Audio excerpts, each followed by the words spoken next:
Assalamualaikum warahmatullahi wabarakatuh. Kembali lagi bersama saya Muhammad Hidayat. Di video kali ini saya akan membahas tentang ibadah puasa. Nah, ibadah puasa. Jadi yang pertama yaitu hakikat puasa. Jadi puasa merupakan salah satu rukun Islam yang keempat, dan ibadah puasa merupakan ibadah yang diperintahkan Allah Subhanahu wa taala. Dan adapun ibadah yang dimaksud berpuasa di bulan Ramadan, dan berpuasa sudah ada sejak zaman Nabi Musa alaihissalam. Jadi Nabi Musa alaihissalam berpuasa selama 40 hari. Nah, yang dimana para kaum Yahudi mengerjakan puasa meskipun tidak ada ketentuan tentang peraturan atau waktu bilangan puasa, seperti puasa selama seminggu untuk mengenang kehancuran Yerusalem dan mengambil kembali puasa hari ke-10 pada bulan 7 menurut hitungan mereka, dan berpuasa hingga malam. Jadi dimaksud dalam ibadah puasa untuk perbaikan diri dan mencegah dari melakukan kesalahan yang pernah dibuat. Poin kedua adalah mengapa Allah Subhanahu wa taala mewajibkan kita untuk berpuasa. Jadi Allah Subhanahu wa taala mewajibkan puasa karena sebagaimana yang telah difirmankan oleh Allah Subhanahu wa taala dalam Quran surah Al-Baqarah ayat 183.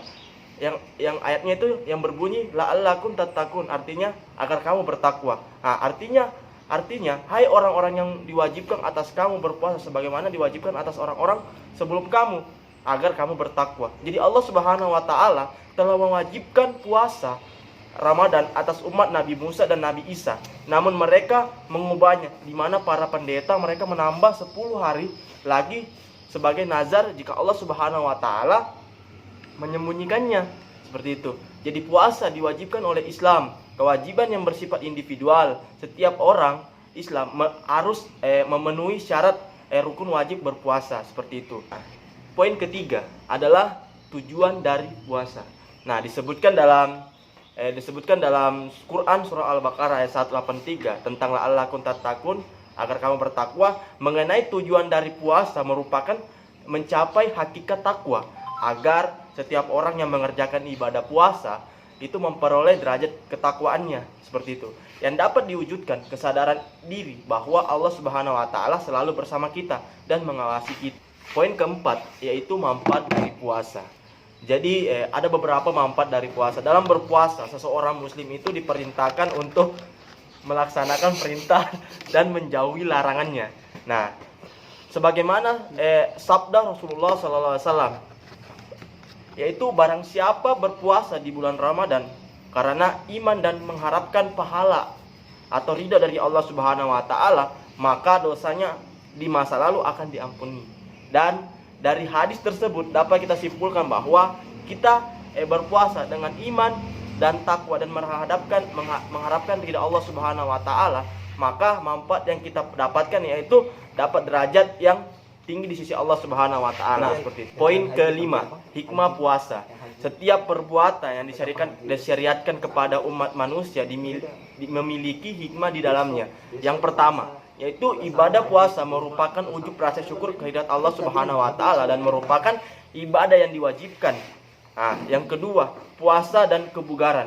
Sebagaimana hasil penelitian medis mengenai puasa, di mana dengan berpuasa banyak memberikan manfaat kesehatan organ-organ tubuh, terutama saluran pencernaan. Nah, dengan berpuasa kita dapat mengistirahatkan saluran pencernaan dalam memproses makanan, sehingga kesehatan saluran pencernaan kita itu menjadi terjaga atau menjadi sehat, seperti itu. Yang ketiga, yaitu puasa adalah alat untuk mengetes ketaatan dan amanah seseorang muslim atau seseorang Islam.